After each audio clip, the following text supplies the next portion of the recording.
Okay, welcome back. We are still in my face mask factory. This time we're talking about product versus period cost. Okay, product costs are every cost you have, direct and indirect, fixed and variable, that is required to make our product. In this case, our face masks.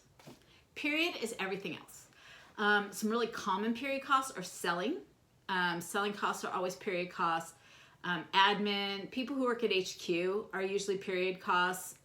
You know, your accountants, your lawyers, unless there's an accountant directly assigned to just my mask factory. Okay, so don't get hung up on what is required to make our product. It's anything that we choose to spend in the making process, okay? So product costs are gonna be our fabric, our thread, our elastic, the depreciation on the sewing machine, right? I can't sew masks without a sewing machine. Now you're probably like, well, you could sew them by hand like my grandma did. Yes, I could, but I'm not choosing to do it that way because I'm choosing to use a sewing machine.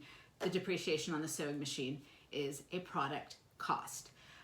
Same thing, maybe I have a manager. I hire a manager to manage me while I make masks. Luckily, I'm a little more self-sufficient than that. But if I did, you might say, well, you don't have to have a manager to make them. Well, that's the process I've chosen. So that manager, if that manager is only in charge of the production of face masks, that would be a product cost. Okay, so what's a period cost? If I sell my masks, maybe the person I've hired, the salesperson who is going to go sell the masks, that person's salary or wages, that would be a period cost. If I pay them a commission, that's a period cost. If I advertise, that's a period cost. If I hire an attorney to review contracts, that's going to be a period cost because I don't need any of those things to make a mask, okay? I need them to sell a mask.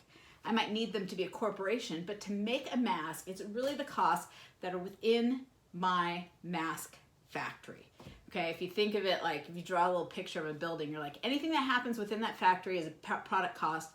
Anything that happens outside that factory is a period cost, which is it's a little overly simplistic, but a way to look at it. Okay, so we've gone over fixed versus variable, direct versus indirect, and product versus period. I think you are ready to rock and roll. And speaking of which, I'm gonna get back to it.